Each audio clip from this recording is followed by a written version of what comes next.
Hello और स्वागत है आपका इस वीडियो में। आज के इस वीडियो में हम देखने वाले हैं सी प्रोग्रामिंग लैंग्वेज। जी हाँ, आज से हम स्टार्ट करने जा रहे हैं प्रोग्रामिंग लैंग्वेज सीखना। दुनिया के अंदर कई सारी प्रोग्रामिंग लैंग्वेजेस अवेलेबल है। फॉर एग्जांपल मैं भी आपने सुना होगा सी लैंग्वेज, सी प्लस प्लस, जावा, पाइथन, रूबी, पीएचपी वगैरह वगैरह, ठीक है। लेकिन उन सब को सीखने से पहले आपको मैं भी ये सीख लेनी चाहिए सी प्रोग्रामिंग लैंग्वेज, क्योंकि वो सभी लैंग्वेज है, उन सभी का बेस यही है C programming language. C programming language के ऊपर से ही वो कहीं ना कहीं डायरेक्टली या फिर इनडायरेक्टली बनी हुई है, ठीक है। सॉफ्टवेयर डेवलपमेंट इंडस्ट्री के अंदर आपको किसी भी टाइप का कोई भी डेवलपमेंट करना है, फिर वो चाहे वेब डेवलपमेंट हो, एंड्रॉयड एप्लीकेशन डेवलपमेंट हो, आईओएस एप्लीकेशन डेवलपमेंट हो, या फिर डेस्कटॉप एप्लीकेशन डेवलपमेंट हो, किसी भी तरह का आप डेवलपमेंट करना चाहते हो तो आपको कोई ना कोई एक प्रोग्रामिंग लैंग्वेज चाहिए होगी, राइट। तो उन सभी प्रोग्रामिंग लैंग्वेज को आप बड़ी इजीली सीख सकते हो अगर आपको सबसे पहले सी लैंग्वेज आती हो तो, ठीक है। सी प्रोग्रामिंग लैंग्वेज एकदम बेसिक है। उन सभी लैंग्वेज को करने के लिए, उन सभी डेवलपमेंट को आपको हासिल करने के लिए आपको एक लैंग्वेज तो मिनिमम आनी ही चाहिए। और सी लैंग्वेज को सीखने के बाद आप अपना लॉजिक बिल्डिंग क्लियर कर सकते हो, प्रॉब्लम सॉल्विंग पावर को इजीली बढ़ा सकते हो, फंडामेंटल्स आपको क्लियर करने हैं, ठीक है, सी लैंग्वेज को सीखकर। तो आज से हम स्टार्ट करने जा रहे हैं हमारा चैप्टर नंबर 1, जिसका नाम है इंट्रोडक्शन टू सी लैंग्वेज, जिसके अंदर हम इतने टॉपिक पढ़ने वाले हैं: history and importance of C language, फिर कंपाइलर और interpreter, print function, and then after escape sequence characters, ठीक है। ये सब आपके चैप्टर के टॉपिक रहेंगे चैप्टर नंबर 1 के अंदर। ओके, तो चलिए हम स्टार्ट करते हैं। सबसे पहले history of C language. C language आखिर है क्या, किसने बनाई है और क्यों बनाई है, ठीक है। तो यहाँ पर आप एक पिक्चर देख सकते हो, डेनिस रिची, ये फाउंडर है, डेवलपर है या फिर क्रिएटर है, ठीक है। सी लैंग्वेज के फाउंडर कहे जाते हैं डेनिस रिची। इन्होंने ही सी लैंग्वेज को फाउंड किया था, इन्वेंट किया था। कहाँ पर इन्वेंट किया था? तो कि यूएसए के अंदर एक बेल लेबोरेटरी है AT&T की। AT&T एक कंपनी है जिसका नाम है अमेरिकन टेलीफोन एंड टेलीग्राफ, ठीक है। तो ये AT&T एक बड़ी कंपनी है जिसकी एक लेबोरेटरी थी, बेल लेबोरेटरी। वहीं पर सी लैंग्वेज का डेवलपमेंट किया गया, उसे इन्वेंट किया गया। कौन से साल के अंदर? 1972। ओके, तो बस इतना आपको नोट डाउन करके रखना है। In 1972 C language was found by Dennis Ritchie. Okay, कहाँ पर? बेल लेबोरेटरीज के अंदर, ओके, जो कि थी यूएसए के अंदर लोकेटेड। तो डेनिस रिची को बोला जाता है फाउंडर ऑफ सी लैंग्वेज। उसके अलावा डेनिस रिची को फादर ऑफ प्रोग्रामिंग भी बोला जाता है, राइट। डेनिस रिची को फाउंडर ऑफ सी लैंग्वेज तो बोला ही जाता है, साथ ही साथ फादर ऑफ प्रोग्रामिंग वो भी बोला जाता है, ओके। और हाँ, सी लैंग्वेज को, सी प्रोग्रामिंग लैंग्वेज जो है हमारी, उसको mother of all programming language भी बोला जाता है। जैसे ही मैंने आपको पहले बताया, वर्ल्ड के अंदर कई सारी प्रोग्रामिंग लैंग्वेजेस अवेलेबल है, लेकिन सी लैंग्वेज को mother of all programming language भी बोला जाता है। क्यों? क्योंकि सी लैंग्वेज के बाद में जितनी भी सारी लैंग्वेजेस डेवलप हुए हैं वो कहीं ना कहीं डायरेक्टली या फिर इनडायरेक्टली सी लैंग्वेज से ही इन्फ्लुएंस होकर बनी हुई है, ठीक है। तो इसलिए सी लैंग्वेज को क्या बोला जाता है? Mother of all programming language. Okay, चलिए अब हम समझते हैं सी लैंग्वेज को आखिरकार क्यों इन्वेंट किया गया। ऐसी तो क्या जरूरत खड़ी हो गई थी कि सी लैंग्वेज को इन्वेंट करना पड़ा था? ऐसा नहीं है कि सी लैंग्वेज दुनिया की फर्स्ट प्रोग्रामिंग लैंग्वेज है, जी नहीं। दुनिया में सी लैंग्वेज से पहले भी 3 और प्रोग्रामिंग लैंग्वेज थी, जिनका नाम था एल्गोल, बी लैंग्वेज और BCPL। ये 3 लैंग्वेज ऑलरेडी मौजूद थी। तो फिर डेनिस रिची को ऐसा क्यों आइडिया आया कि मुझे एक और नई लैंग्वेज फाउंड करनी है, सी प्रोग्रामिंग लैंग्वेज? तो इसके पीछे एक रीजन है बहुत बड़ा।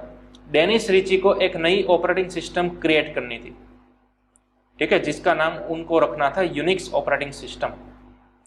ये उनका मेन गोल था, उनको एक अपनी नई ऑपरेटिंग सिस्टम बनानी थी।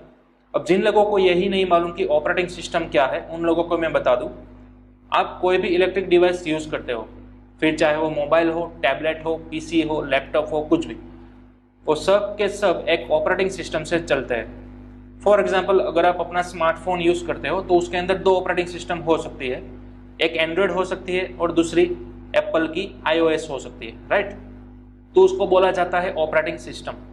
जिसको हम शॉर्टकट में OS भी बोलते हैं। ठीक उसी तरह पीसी या फिर लैपटॉप में भी कई सारी ऑपरेटिंग सिस्टम अवेलेबल है। फॉर एग्जांपल विंडोज या फिर लिनक्स या फिर एप्पल की मैक OS, राइट। तो उस तरह डेनिस रिची को भी अपनी एक नई ऑपरेटिंग सिस्टम बनानी थी जिसका नाम उनको रखना था यूनिक्स ऑपरेटिंग सिस्टम। लेकिन कोई भी नई ऑपरेटिंग सिस्टम जब आप बनाते हो तो वो ऐसे ही नहीं बन जाती, उसके लिए एक पावरफुल लैंग्वेज चाहिए। ठीक है, कोई भी ऑपरेटिंग सिस्टम आपको बनानी हो तो आप बना तो सकते हो, लेकिन एक पावरफुल एफिशिएंट प्रोग्रामिंग लैंग्वेज चाहिए जिसको यूज करके आप OS बना सकते हो। लेकिन उन दौरान एल्गोल, बी लैंग्वेज और BCPL ये तीनों इतनी सक्षम नहीं थी, इतनी एफिशिएंट नहीं थी कि जिसको यूज करके डेनिस अपनी OS बना सके। तो इसलिए डेनिस ने सबसे पहले क्या किया, एक नई प्रोग्रामिंग लैंग्वेज बना डाली, C प्रोग्रामिंग लैंग्वेज। ठीक है, क्यों? क्योंकि बी और BCPL या फिर एल्गोल, इन तीनों में से कोई भी इतनी एफिशिएंट प्रोग्रामिंग लैंग्वेज नहीं थी जिसकी मदद से वो अपनी नई OS बना सके। इसलिए सबसे पहले इन्होंने इन्वेंट किया C प्रोग्रामिंग लैंग्वेज को। C प्रोग्रामिंग लैंग्वेज को जैसे ही उन्होंने बनाया, फाउंड किया, देन आफ्टर C लैंग्वेज की मदद से उन्होंने यूनिक्स ऑपरेटिंग सिस्टम बना डाली। ओके, ये था इसका ऑफिशियल रीजन कि C लैंग्वेज को आखिरकार क्यों इन्वेंट करना पड़ा था। तो कि डेनिस को एक नई OS बनानी थी जिसका नाम था यूनिक्स ऑपरेटिंग सिस्टम। ओके, तो इस तरह से C लैंग्वेज का फाउंडेशन किया गया, C लैंग्वेज को इन्वेंट किया गया इन 1972 बाय डेनिस रिची। ठीक है, कहाँ पर? AT&T की बेल लेबोरेटरीज के अंदर, जो कि लोकेटेड थी USA के अंदर। ओके, तो ये आपको एक बेसिक हिस्ट्री जो है वो याद रखनी है। कोई भी डेवलपर हो, कोई भी प्रोग्रामर हो, C लैंग्वेज के बारे में उनको इतनी बेसिक हिस्ट्री तो मालूम होनी ही चाहिए। ओके, चलिए अब मैं एक आपको नया टेबल बताता हूँ लैंग्वेजेस का। ये देखिए, जितनी भी लैंग्वेजेस थी C लैंग्वेज के रिलेटेड, वो सब यहाँ पर लिस्ट डाउन की हुई है। एक है एल्गोल लैंग्वेज, BCPL और B लैंग्वेज। ये तीन लैंग्वेज ऑलरेडी मौजूद थी जब तक C लैंग्वेज को फाउंड किया गया, उससे पहले। यहाँ पर आप देख सकते हो तीनों लैंग्वेज कौन से ईयर के अंदर फाउंड हुई थी और किसके थ्रू फाउंड हुई थी, किसके थ्रू डेवलप की गई थी, राइट। लेकिन इन 1972 डेनिस रिची के थ्रू कौन सी लैंग्वेज डेवलप हुई? C लैंग्वेज, जिसको ट्रेडिशनल C लैंग्वेज भी बोला जाता है, यानी कि जो फर्स्ट टाइम इन्वेंट हुई थी ना, वो वाली C language. Okay, then after C language के अंदर कई सारे मेजर और माइनर अपडेट आते गए through out the years. For example 1978 के अंदर डेनिस रिची के साथ कर्निंघम ने मिलकर एक नई लैंग्वेज बनाई, यानी कि C लैंग्वेज ही थी बट थोड़े मोटे अपडेट किए, जिसको बोला गया K&R-C। ठीक है, ये हमारी C लैंग्वेज ही है लेकिन उसके अंदर थोड़ा अपडेट हो गया। उसके बाद 1989 के अंदर ANSI कमेटी आई। ये कमेटी क्या करती है, कोई भी लैंग्वेज है उसके अंदर कुछ स्टैंडर्ड फिक्स कर देती है कि आपको इसी तरह से कोडिंग करना है, इसका स्ट्रक्चर इस तरह से ही बनाए रखना है। वो सब स्टैंडर्ड्स, कुछ रूल्स, प्रोग्रामिंग करने के कुछ रूल्स स्पेसिफाई करती है, उसको बोला जाता है ANSI कमेटी। एक ग्रुप होता है डेवलपर्स का। ठीक है, तो उन्होंने C लैंग्वेज के अंदर कुछ अपने ANSI के स्टैंडर्ड्स डाल दिए, ऐड कर दिए। तो फिर अब लैंग्वेज को बोला जाने लगा ANSI C। ओके, इन 1989 फिर आई एक और ISO कमेटी, कुछ ने अपने कुछ स्टैंडर्ड स्पेसिफाई किए, ऐड किए। फिर लैंग्वेज को बोला जाने लगा ANSI ISO C लैंग्वेज। फिर 1999 के अंदर C99 का वर्जन आया। ठीक है, तो इस तरह से C language through out the years update होता गया। फिलहाल लेटेस्ट जो वर्जन चल रहा है वो है आपका C18, C18, यानी कि 2018 के अंदर आपका C लैंग्वेज का लेटेस्ट वर्जन आया था, जिसको बोला जाता है C18। 1990 के अंदर कौन सा आया था? C99। तो इसलिए इसी तरह से 2018 के अंदर आपका कौन सा वर्जन आया है? C18। ठीक है, फिलहाल अगर मैं बात करूं 2020 की, तो 2020 जैसे ही खत्म होगा उसके बाद आपका एक नया वर्जन एक और आने वाला है जिसका नाम होगा C20, C20 लैंग्वेज। ठीक है, तो आप कोई भी वर्जन सीख सकते हो, लेकिन अगर आप ये फर्स्ट वर्जन सीखते हो ANSI C 1989 वाला, जो कि एक फर्स्ट स्टेबल वर्जन था C लैंग्वेज का। ठीक है, ये हमारा ओरिजिनल C भी कहा जाता है। तो थ्रू आउट द सिलेबस हम यही C लैंग्वेज को पढ़ने वाला है, 1989 वाला ANSI C। आप अभी मार्केट के अंदर कोई भी बुक खरीदोगे ऑनलाइन या फिर ऑफलाइन, सी लैंग्वेज की कोई भी बुक खरीदोगे तो उस बुक के कवर पेज के ऊपर आपको लिखा होगा सी लैंग्वेज, या फिर आपने कई बार देखा होगा आंसी सी, राइट। बुक के फ्रंट कवर पेज पर आपको ये भी देखने को मिलेगा आंसी सी। तो वो कौन सी सी लैंग्वेज की बात कर रहे हैं? फर्स्ट स्टेबल वर्जन जो ऑफिशियल आया था सी लैंग्वेज का, उसी की बात कर रहे हैं। और वो हम यही लैंग्वेज सीखने वाला है, यही वर्जन सीखने वाला है, ठीक है। इस लैंग्वेज का फायदा क्या होगा, एडवांटेज क्या होगा? मेन हम सी लैंग्वेज अगर स्टडी कर लेते हैं जिसको बोला जाता है आंसी सी, तो उसके बाद आने वाला हर एक वर्जन आप इजीली अंडरस्टैंड कर सकोगे, क्योंकि कुछ ही छोटे मोटे अपडेट होते हैं, कुछ छोटे मोटे सिंटेक्स के मॉडिफिकेशन होते हैं, वो हम आगे चलकर देखेंगे, ठीक है। तो थ्रू आउट द सिलेबस अब हम क्या पढ़ने वाले हैं? आंसी सी लैंग्वेज, जो कि हमारी फर्स्ट 1989 में आने वाली स्टेबल वर्जन था सी लैंग्वेज का। ओके, तो वो हम आज से स्टार्ट करने वाले हैं। ओके, तो आप चाहे तो इन टेबल का स्क्रीनशॉट ले सकते हो, इसे नोट डाउन कर सकते हो, राइट। उसके बाद जो हमने पहले जो हिस्ट्री देखी सी लैंग्वेज की, उसका भी आप स्क्रीनशॉट या फिर नोट डाउन कर सकते हो। ओके, तो सिंपल हमें बेसिक ओवरऑल हिस्ट्री याद रखनी है। इन 1972 डेनिस रिची ने फाउंड किया था सी लैंग्वेज, कहाँ पर? AT&T की बेल लेबोरेटरीज के अंदर, राइट। किस लिए फाउंड किया था? रीजन क्या था? क्योंकि उनको एक अपनी नई OS बनानी थी जिसका नाम था यूनिक्स OS, इसलिए उन्होंने सबसे पहले सी लैंग्वेज को बनाया। देन आफ्टर सी लैंग्वेज की मदद से उन्होंने बना डाला यूनिक्स ऑपरेटिंग सिस्टम। ओके, अब जिन लोगों को नहीं मालूम यूनिक्स ऑपरेटिंग सिस्टम क्या है, वो यूनिक्स के जनरली मेजर दो पार्ट आते हैं, दो सब टाइप आते हैं यूनिक्स के अंदर। एक आता है लिनक्स और दूसरा आता है Mac OS, right. Mac OS यानी कि आपके जो एप्पल के सिस्टम होते हैं ना, मैक OS जो एप्पल के PC के अंदर चलते हैं, उसको बोला जाता है Mac operating system. Then after Unix का एक और पार्ट आता है जिसको बोला जाता है लिनक्स। माइट भी आपने लिनक्स का नाम सुना होगा। लिनक्स के अंदर कई सारे डिस्ट्रीब्यूटिंग ऑपरेटिंग सिस्टम्स अवेलेबल है। For example Ubuntu, Kali Linux, Red Hat, right. इन सब में से आपने कोई ना कोई नाम तो सुना ही होगा। तो वो लिनक्स है, वो किसका सब पार्ट है? यूनिक्स का। तो आप अंदाजा लगा सकते हो यूनिक्स ऑपरेटिंग सिस्टम कितनी बड़ी है, इसका इकोसिस्टम, जिसके अंदर लिनक्स भी आता है और साथ ही साथ मैक OS भी आता है, ठीक है। लेकिन ये यूनिक्स किस लैंग्वेज से बनी है? C programming language. ओके, तो सी प्रोग्रामिंग लैंग्वेज इतनी पावरफुल है, समझ रहे हो? तो यह था सी लैंग्वेज का इंपॉर्टेंस। अगर मैं रियल लाइफ की बात करूं, आप अपने घर से बाहर निकलते हो, फॉर एग्जांपल किसी शॉपिंग मॉल में जाते हो, तो वहां पर आपको सीढ़ियां देखने को मिलती है, राइट। सीढ़ियां अपने आप चलती है राउंड एंड राउंड, आपको ऊपर ले जाती है फर्स्ट फ्लोर पर, वहीं से आपको नीचे भी लेकर आती है, आपको चलना भी नहीं पड़ता। तो वो किसकी मदद से डिजाइन किया जाता है, किसकी मदद से डेवलप किया जाता है? उसके पीछे भी कोई ना कोई प्रोग्रामिंग लैंग्वेज तो होगी ही होगी, राइट। आप अपने PC को टर्न ऑफ करते हो, टर्न ऑन करते हो, माउस से या फिर कीबोर्ड से कुछ इनपुट लगाते हो, अपने PC से कुछ कहना चाहते हो, कम्युनिकेट करना चाहते हो, तो किसकी मदद से? हम हार्डवेयर की मदद से करते हैं, फॉर एग्जाम्पल कीबोर्ड या फिर हमारा माउस। लेकिन उसके पीछे बैकएंड में कौन सी लैंग्वेज चलती है? कोई ना कोई एक प्रोग्रामिंग लैंग्वेज तो होती ही होती है। ओके, तो ये था हमारा प्रोग्रामिंग लैंग्वेज का इंपॉर्टेंस, किस तरह से प्रोग्रामिंग लैंग्वेज हमारे रियल लाइफ के अंदर यूज होती है। ये मैंने आपको 2 एग्जाम्पल दिए, इसके कई सारे एग्जाम्पल्स होते हैं। ओके, अब डे टू डे लाइफ में आपको एग्जामिन करना है, एनालिसिस करना है कि किस किस जगहों पर प्रोग्रामिंग लैंग्वेज का यूज किया जाता है।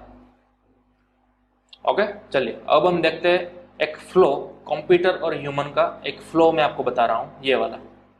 यहाँ पर हम डिटेल के अंदर बात करने वाले हैं आज कि एग्जैक्टली यूजर और PC या फिर कोई भी मशीन हो, कोई भी इलेक्ट्रिक डिवाइस हो, उन दोनों के बीच कम्युनिकेशन किस तरह से होता है, वो आज हम डिटेल के अंदर देखने वाले हैं। ये देखिए, सबसे पहले यहाँ पर हम है कोई यूजर, कोई ऑपरेटर जो कि कम्युनिकेट करने की ट्राई कर रहा है, किसके साथ? कोई मशीन के साथ। यहाँ पर PC हो सकता है, कोई टैबलेट, कोई मोबाइल डिवाइस, कुछ भी हो सकता है, राइट। ओके, तो अब यूजर है, यानी कि सपोज इमेजिन कर लीजिए फिलहाल हम ही हैं, हम PC से कुछ कह रहे हैं, for example hello, how are you. हमने PC से क्या आस्क किया? Hello, how are you. तो क्या PC हमें रिटर्न बैक आंसर देगा? नहीं देगा। क्यों? मशीन जो है वो कौन सी लैंग्वेज समझता है? वो इंग्लिश थोड़ी ना समझता है, वो ना ही हिंदी समझता है, ना ही कोई और रीजनल लैंग्वेज समझता है। मशीन कभी भी हमारी लैंग्वेज नहीं समझता है, मशीन सिर्फ एक ही लैंग्वेज समझता है जिसको बोला जाता है मशीन लैंग्वेज या फिर बाइनरी लैंग्वेज। क्या बोला जाता है? मशीन लैंग्वेज या फिर बाइनरी लैंग्वेज। ओके, अगर यूजर ये कहता है शट डाउन, यूजर अपने मुंह में से ये बोलता है शट डाउन, तो क्या मशीन शट डाउन हो जाता है? नहीं। क्यों? क्यों? मशीन हमारी लैंग्वेज जो है वो अंडरस्टैंड नहीं कर रहा है। फिर चाहे हम हिंदी में बोले या फिर इंग्लिश में बोले, मशीन हमारी लैंग्वेज अंडरस्टैंड करने ही नहीं वाला है, क्योंकि वो तो एक ही लैंग्वेज समझता है, बाइनरी लैंग्वेज। तब सवाल ये आता है बाइनरी लैंग्वेज किस अल्फाबेट से, किस न्यूमेरिक डिजिट से बनी हुई होगी। फॉर एग्जाम्पल अगर हम हमारी लैंग्वेज की बात करें, फॉर एग्जाम्पल इंग्लिश, तो इंग्लिश किस किस कीवर्ड से बनी हुई है, कौन से डिजिट से बनी हुई है? तो हम सबको मालूम है, अल्फाबेटिक, फिर न्यूमेरिकल 0 to 9, ठीक है, अल्फाबेटिक में A to Z, कुछ सिंबल्स, इन सभी से मिली हुई है, उन सब से बनी कर आई हुई है हमारी इंग्लिश लैंग्वेज। लेकिन मशीन इंग्लिश लैंग्वेज को नहीं समझता है, मशीन ओनली समझता है बाइनरी लैंग्वेज को। तो बाइनरी लैंग्वेज किससे बनी हुई है? तो खास ध्यान रखिएगा, बाइनरी लैंग्वेज सिर्फ 2 ही कैरेक्टर से बनी हुई है, एक 0 और एक 1, ठीक है, 0 और 1 सिर्फ 2 ही कैरेक्टर आएंगे, उस लैंग्वेज को बोला जाता है बाइनरी या फिर मशीन लैंग्वेज। ध्यान रखिएगा खास, बाइनरी लैंग्वेज या फिर मशीन लैंग्वेज सिर्फ 2 ही कैरेक्टर से बनी है, 2 ही डिजिट से बनी है, जिसको बोला जाता है 0 और 1।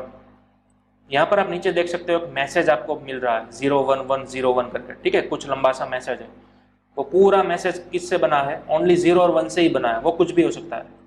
तो क्या आप मैसेज को रीड कर पा रहे हो? आप इस मैसेज को समझ पा रहे हो? क्या लिखा हुआ है वो 01111? नहीं समझ पा रहे हैं ना? क्यों? क्योंकि हमें 0 और 1 से बना हुआ मैसेज अंडरस्टैंड नहीं हो पा रहा है। हमें तो क्या चाहिए एज ए यूजर? कोई इंग्लिश में लिखा हुआ मैसेज चाहिए, राइट? तो हम समझ पाएंगे। तो ठीक उसी तरह मशीन जो है वो इंग्लिश में नहीं समझ पा रहा है, मशीन सिर्फ यही भाषा समझता है, 0 और 1 से बनी हुई बाइनरी लैंग्वेज। ये क्या लिखा हुआ है 0 और 1 हम नहीं समझ पा रहे हैं, लेकिन मशीन इजीली समझ पाएगा, ठीक है, क्योंकि हमने उसकी लैंग्वेज में बोला है, बाइनरी लैंग्वेज में बोला है। ओके, तो इस तरह हमारा कोई भी मशीन हो, कोई भी डिवाइस हो, वो सिर्फ एक ही लैंग्वेज को समझता है, बाइनरी लैंग्वेज, जो कि बनी हुई होगी 0 और 1 से। अंडरस्टैंड? ओके, तो अब सिनारियो कुछ इस तरह का है कि अगर हमें एज ए यूजर पीसी के साथ या फिर कोई भी मशीन के साथ कम्युनिकेट करना है, तो फिर हमें क्या बोलना होगा? बाइनरी लैंग्वेज में इनपुट देना होगा। हमें मशीन के साथ बाइनरी लैंग्वेज के अंदर कम्युनिकेट करना होगा, तब जाकर मशीन हमारी लैंग्वेज अंडरस्टैंड कर पाएगा कि हम क्या बोलना चाह रहे हैं वो। Got it? ओके, लेकिन प्रॉब्लम क्या है? हमें थोड़ी ना बाइनरी लैंग्वेज आती है, हमें तो इंग्लिश लैंग्वेज आती है या फिर हिंदी लैंग्वेज आती है, हम तो उसी लैंग्वेज में बोलेंगे, हमें बाइनरी लैंग्वेज नहीं आती है, राइट? तो अब रोल आता है ट्रांसलेटर का। या आप बीच में बॉक्स देख रहे हो, इसको बोला जाता है ट्रांसलेटर। ट्रांसलेटर का काम क्या है? वो यहाँ पर बीच में आ जाएगा। हम जो मैसेज पास कर रहे हैं वो सबसे पहले हम मैसेज पास करेंगे ट्रांसलेटर को। हम इंग्लिश में ही बोलेंगे, ठीक है, इंग्लिश में ही मैसेज को देंगे पीसी को, लेकिन डायरेक्ट अब हम पीसी को नहीं देंगे। अब हम सबसे पहले अपना मैसेज किसको पास आउट करेंगे? ट्रांसलेटर को पास आउट करेंगे। ट्रांसलेटर का काम क्या है? कन्वर्टर का। सपोज अगर हमने इंग्लिश लैंग्वेज में कुछ बोला है, तो ट्रांसलेटर क्या करेगा? इंग्लिश लैंग्वेज को कन्वर्ट करेगा मशीन लैंग्वेज में। That's all. बीच में जो ट्रांसलेटर है वो क्या करेगा? हमारी कोई भी लैंग्वेज है उसको कन्वर्ट कर देगा बाइनरी लैंग्वेज में, जिसकी मदद से पीसी हमारा मैसेज अंडरस्टैंड कर सके, ठीक है। बस इतना सा काम है ट्रांसलेटर का। ट्रांसलेटर क्या करेगा? हमारा दिया गया हुआ इनपुट जो कोई भी भाषा में हो, कोई भी लैंग्वेज में हो, उसको कन्वर्ट कर देगा मशीन लैंग्वेज के अंदर। तो अब हम क्या करना है? हमें कोई भी मैसेज देना है, डायरेक्ट पीसी को नहीं देना है। हमें सबसे पहले अपना मैसेज किसको पास आउट करना है? ट्रांसलेटर को। वो कन्वर्ट कर देगा बाइनरी लैंग्वेज में और फिर आगे पास आउट कर देगा मशीन को, ठीक है। तो इस तरह से हमें कम्युनिकेट करना है आज के बाद मशीन के साथ, कोई भी सिस्टम के साथ। ओके, बीच में हमें ट्रांसलेटर चाहिए ही चाहिए, क्योंकि वो एक लैंग्वेज को दूसरी लैंग्वेज के अंदर कन्वर्ट कर देगा, राइट। ओके, अब वो दो तरह से कन्वर्ट कर सकता है, या तो ट्रांसलेटर के अंदर इंटरप्रेटर होगा या फिर कंपाइलर होगा। इन दोनों का मतलब क्या है, राइट? या तो हमारे पास एज अ ट्रांसलेटर इंटरप्रेटर होगा या फिर कंपाइलर होगा। अब सपोज हमने एक फाइल बनाई है, यहाँ पर आप देख सकते हो ये फाइल हमने कोडिंग कर लिया, ठीक है। इमेजिन करो सी लैंग्वेज के अंदर हमने कुछ 3 लाइन का कोडिंग कर लिया है।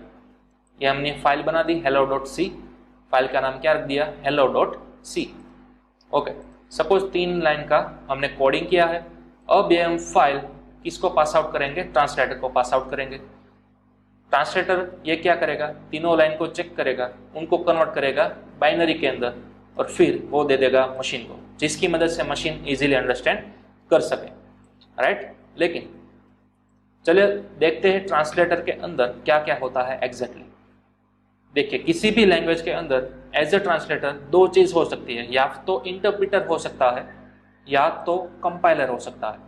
अगर मैं बात करूं इंटरप्रेटर की, अगर ये बॉक्स के अंदर सिर्फ इंटरप्रेटर है तो क्या होगा, तो वो हमारी फाइल किस तरह से चेक करेगा। ये देखिए यहाँ पर मैंने नीचे लिखा हुआ है, इंटरप्रेटर क्या करता है, लाइन बाय लाइन स्कैनिंग करता है। यानी कि आपके फाइल के अंदर चाहे कितनी भी लाइन का कोडिंग लिखा हुआ हो, वो लाइन बाय लाइन स्कैन करेगा, एक एक लाइन को चेक करने जाएगा। सपोज फिलहाल हमने 3 लाइन का कोडिंग किया हुआ है, राइट। तो इंटरप्रेटर क्या करेगा, सबसे पहले इस पहली लाइन को चेक करेगा, कोई एरर तो नहीं है। अगर कोई एरर नहीं होगी तो सक्सेस, और आगे बढ़ेगा दूसरी लाइन के पास। अब दूसरी लाइन को चेक करेगा, क्या यहाँ पर एरर है, अगर नहीं है तो वो आगे बढ़ेगा। अगर इन केस एरर यहाँ पर मिलती है दूसरी लाइन के अंदर तो वो आगे नहीं बढ़ेगा, तो वो तुरंत ही यूजर को बोलेगा कि आपकी दूसरी लाइन के अंदर एरर है, उसको पहले सोल्व करो तभी जाकर मैं आगे बढ़ूंगा, अदरवाइज मैं आगे नहीं बढ़ूंगा, ठीक है। ये कौन कहता है, इंटरप्रेटर। इंटरप्रेटर क्या करता है, again line by line scan करता है आपके कोड को, जिस भी लाइन के अंदर उसको एरर मिलती है वो वहीं पर स्टॉप हो जाता है। वो यूजर को तुरंत बोलता है कि पहले इस लाइन का एरर सोल्व करो तभी जाकर मैं नेक्स्ट वाली लाइन को चेक करूंगा, तभी तक मैं उसको चेक भी नहीं करूंगा, ठीक है। वो काम है इंटरप्रेटर का। ओके, चलिए अब इमेजिन करिए कि बीच में यहाँ पर हमारे पास एज अ ट्रांसलेटर कंपाइलर है, तो क्या होगा। कंपाइलर क्या करता है, पूरी फाइल को एक ही साथ स्कैन कर देता है। यह हमारी जो फाइल है उसके अंदर चाहे जितनी भी लाइन लिखी हुई है सभी को एक ही साथ पढ़ लेगा, सभी को एक साथ स्कैन कर लेगा, और लास्ट में यूजर को समरी देगा कि भैया आपकी इस लाइन में, आपकी इस फाइल के अंदर इतनी इतनी लाइन नंबर के ऊपर ये वाली एरर है। वो पूरा जनरेट कर देगा समरी, कौन, कंपाइलर, ठीक है। तो कंपाइलर क्या करेगा, पूरी की पूरी फाइल को स्कैन करेगा लाइन बाय लाइन, जिस भी लाइन में एरर आती है तो वो मैसेज रख लेगा अपने पास और आगे बढ़ जाएगा। उसी तरह सेम टू सेम सभी लाइन के साथ वो चेक करेगा, पूरी की पूरी फाइल चेक हो जाती है, फिर वो यूजर को बोलेगा कि आपकी इन नंबर की लाइन के अंदर ये वाली एरर है, ठीक है। वो स्टॉप नहीं होगा, जिस भी लाइन के अंदर एरर आती है वो वहां पर स्टॉप नहीं होगा, बल्कि आगे बढ़ जाएगा नेक्स्ट लाइन के पास, ठीक है। तो इस तरह से काम करता है कंपाइलर। कंपाइलर क्या काम करेगा, पूरी फाइल को एक साथ स्कैन कर लेगा, उसके बाद यूजर को बोलेगा कि इन लाइन के ऊपर आपकी एरर है। अगर एरर नहीं है तो वो सक्सेसफुली मशीन के अंदर रन हो जाएगी। ओके, तो ये था डिफरेंस हमारा इंटरप्रेटर और कंपाइलर का।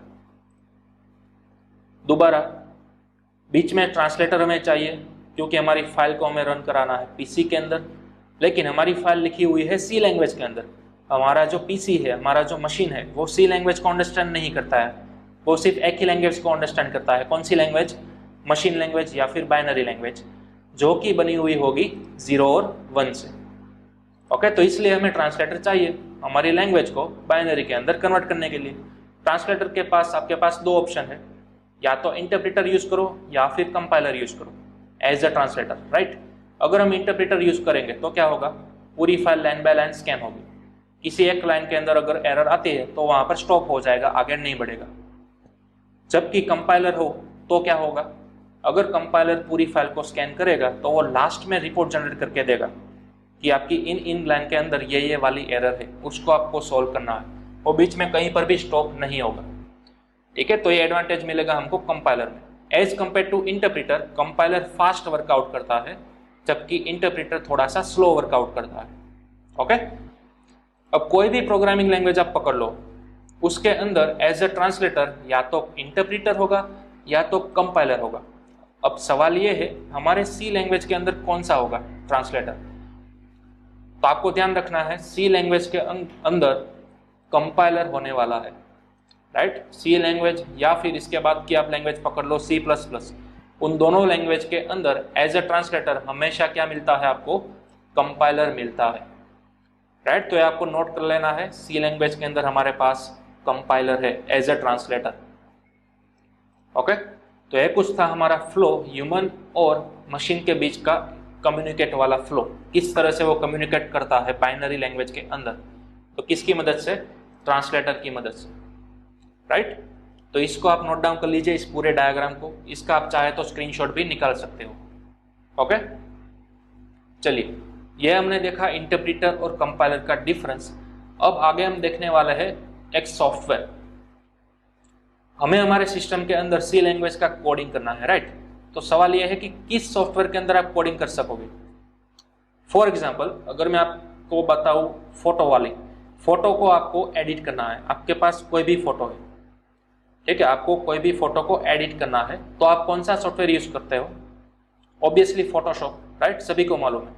कोई भी फोटो आपको एडिट करना हो तो आप मोस्ट प्रोबेबली फोटोशॉप का ही यूज करोगे। लेकिन क्या फोटोशॉप के अंदर आप सी लैंग्वेज का कोडिंग कर सकोगे, नहीं। सी लैंग्वेज का कोडिंग करने के लिए उसका अलग अपना एक सॉफ्टवेयर आता है, तो वो सॉफ्टवेयर हमें चाहिए। अब मार्केट के अंदर सी लैंग्वेज का कोडिंग करने के लिए ढेर सारे सॉफ्टवेयर अवेलेबल है। नहीं भी आपने सुना होगा Turbo C++, Dev C++, VS code, Sublime, ठीक है, ऐसे कई सारे एडिटर्स अवेलेबल है। फॉर एग्जांपल एक और बात करूं मैं, कोड ब्लॉक्स। ओके, तो थ्रू आउट द सिलेबस हम कौन सा सॉफ्टवेयर यूज करेंगे वो मैं आपको बता दूंगा। ये देखिए, मैं अभी गूगल कर रहा हूं, हमारा जो सॉफ्टवेयर है जो कि हम यूज करने वाले हैं उसका नाम है डेव C++। क्या है, डेव C++। ये आज मैं आपको बताऊंगा किस तरह से डाउनलोड करना है, किस तरह से इंस्टॉल करना है। ओके, तो आपको सबसे पहले गूगल करना है डेव C++। ये इसका सिंबल है, हमारा आइकन है हमारे सॉफ्टवेयर का। डेव यानी कि डेवलपमेंट, C++ यानी कि इस सॉफ्टवेयर के अंदर आप सी लैंग्वेज का भी कोडिंग कर सकोगे और इन फ्यूचर C++ का भी कोडिंग कर सकोगे, ठीक है। तो इस सॉफ्टवेयर के अंदर आप दोनों का कोडिंग कर सकोगे। चलिए, तो इस सॉफ्टवेयर को किस तरह से डाउनलोड करना है, ये आपको फर्स्ट लिंक दिखाई देगी होगी sourceforge.net वाली, वहां पर आपको क्लिक करना है और इस पेज के अंदर आपको विजिट करना है। तो यहाँ पर एक आपको बड़ा वाला बटन दिखेगा डाउनलोड करके, ठीक है। तो यहाँ पर मैं क्लिक करूंगा और एक नए पेज के अंदर हम आ जाएंगे और हमारा डाउनलोड शॉर्टली स्टार्ट हो जाएगा। तो आपको यहाँ पर वेट करना है 5 सेकेंड का, उसके बाद तुरंत ही आपका सॉफ्टवेयर जो है वो यहाँ पर डाउनलोड स्टार्ट हो जाएगा। ओके, तो यहाँ पर आप देख सकते हो हमारे सॉफ्टवेयर की साइज 48.1 MB की है। ओके, तो हम वेट करना है हमें जब तक हमारा सॉफ्टवेयर डाउनलोड नहीं हो जाता तब तक। ओके, जैसे ही डाउनलोड हो जाता है आपको यहां से कर लेना है ओपन। चलिए, जैसे ही ओपन करेंगे हमारे पास ये पॉपअप बॉक्स आएगा यस और नो वाला, हमें क्लिक करना है यस के ऊपर। चलिए, अब मैं हमारा क्रोम का विंडो मिनिमाइज कर देता हूं, जिससे हम हमारा डेव C++ का सेटअप और उसकी प्रोसेस अच्छी तरह से देख सकें। ओके, अब यहाँ पर आपको पूछ रहा है इंस्टॉल अ लैंग्वेज, तो ऑब्वियसली इंग्लिश। ओके, अब आपको इंस्टॉलेशन विजार्ड देखने को मिलेगा डेव C++ 5.11। ये 5.11 क्या है, हमारे सॉफ्टवेयर का करंट वर्जन, ठीक है। हमारा जो डेव C++ है उसका करंट वर्जन कौन सा चल रहा है, 5.11। ओके, फिर इंस्टॉल करने के लिए आपको यहाँ पर क्लिक करना है आई एग्री। ये पूरा का पूरा लाइसेंस एंड टर्म्स एग्रीमेंट आपको पढ़ सकते हो या फिर स्किप कर सकते हो। आई एग्री क्लिक करेंगे, फिर नेक्स्ट बटन। उसके बाद आपको पाथ मिलेगा कि आपका जो सॉफ्टवेयर है वो आपके सिस्टम के अंदर कौन सी ड्राइव के अंदर कहाँ पर इंस्टॉल होगा। तो ये पूरा पाथ आप यहाँ पर देख सकते हो, ठीक है। ये आपको मॉडिफाई नहीं करना है और फिर यहाँ पर इंस्टॉल के ऊपर क्लिक कर देना है। तो आप अभी प्रोसेस देख सकते हो, हमारा सब कुछ इंटरनल फाइल्स है वो इंस्टॉल हो रही है, ठीक है। तो आपके सिस्टम के स्पेसिफिकेशन के अनुसार आपको थोड़ा सा वेट करना होगा जब तक आपका ये डेव C++ का इंस्टॉलेशन प्रोसेस एंड नहीं हो जाता तब तक। ओके,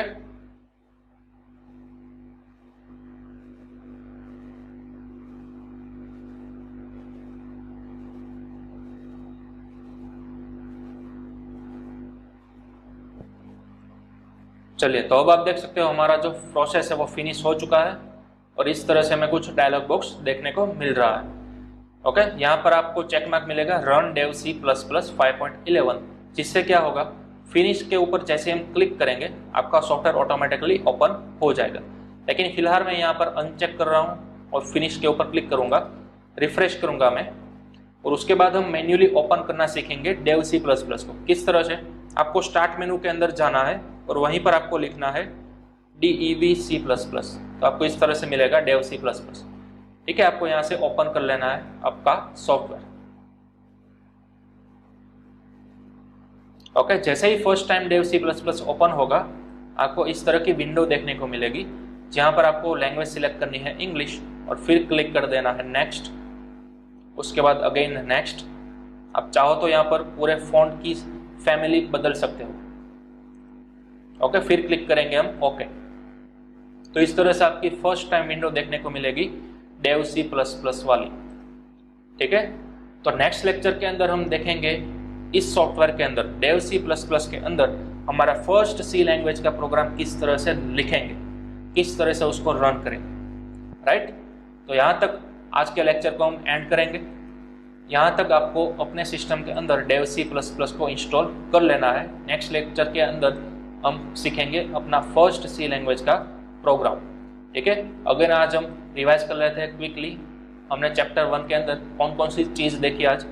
सबसे पहले तो हिस्ट्री देखी, फिर इंपॉर्टेंस ऑफ C लैंग्वेज, और उसके बाद कंपाइलर और इंटरप्रीटर का डिफरेंस। ओके, जो कि हमने इस डायग्राम की मदद से समझा। ओके, नेक्स्ट लेक्चर में हम देखेंगे प्रिंटफ फंक्शन और एस्केप सीक्वेंस कैरेक्टर्स, और हमारा फर्स्ट C लैंग्वेज का प्रोग्राम डेव C++ के अंदर किस तरह से करना है वो। ओके, तो तब तक आपको क्या करना है, अपने सिस्टम के अंदर परफेक्टली डेव C++ को इंस्टॉल कर देना है। ओके, चलिए अब हम मिलते हैं अपने नेक्स्ट सेशन के अंदर।